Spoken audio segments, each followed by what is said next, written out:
Washington, CNN, President Donald Trump will provide Benjamin Netanyahu both temporary refuge from ongoing scandal in a de facto campaign venue at the White House when he hosts the embattled Israeli Prime Minister for talks Monday. The meeting, which was announced last week, comes as Netanyahu faces new allegations of corruption, which are piled on top of accusations he used his position for personal gain. Legal plights have been a shared burden for Trump and Netanyahu over the past several years, but Trump is entering the week with some of his troubles lifted. Special counsel Robert Mueller has ended his investigation and found no evidence Trump or his associates colluded with Russia, according to the Attorney General. The investigation was less determinative on whether Trump obstructed justice, but nevertheless the president plans to use the conclusion to ambush Democrats and his opponents for leading a fruitless probe in mounting his own self-defense. Netanyahu has employed some of the same tactics as Trump, decrying his accusers as politically motivated,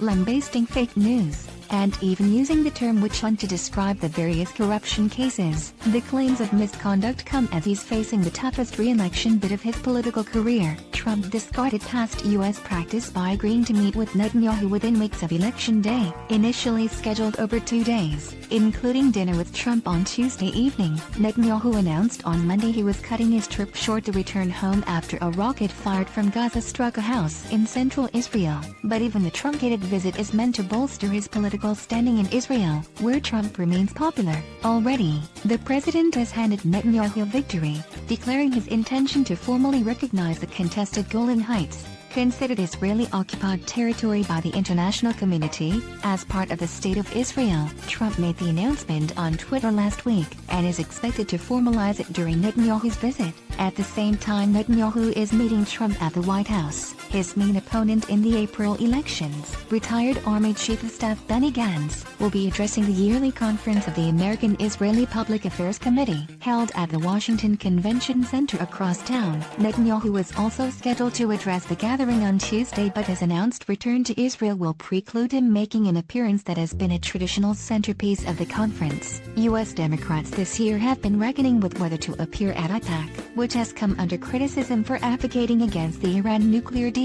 In recent weeks, Trump has harshly criticized his political opponents as being anti-Israel, citing comments he claims are anti-Semitic. In addition to aiding Netanyahu in his election bid, the Golan Heights move also appear designed to give Trump a boost among pro-Israel voters in the U.S. The Democrats have very much proven to be anti-Israel, and it's a disgrace, Trump claimed on Friday morning at the White House. I don't know what has happened to them, but they are totally anti-Israel. Frankly, I think they are anti-Jewish.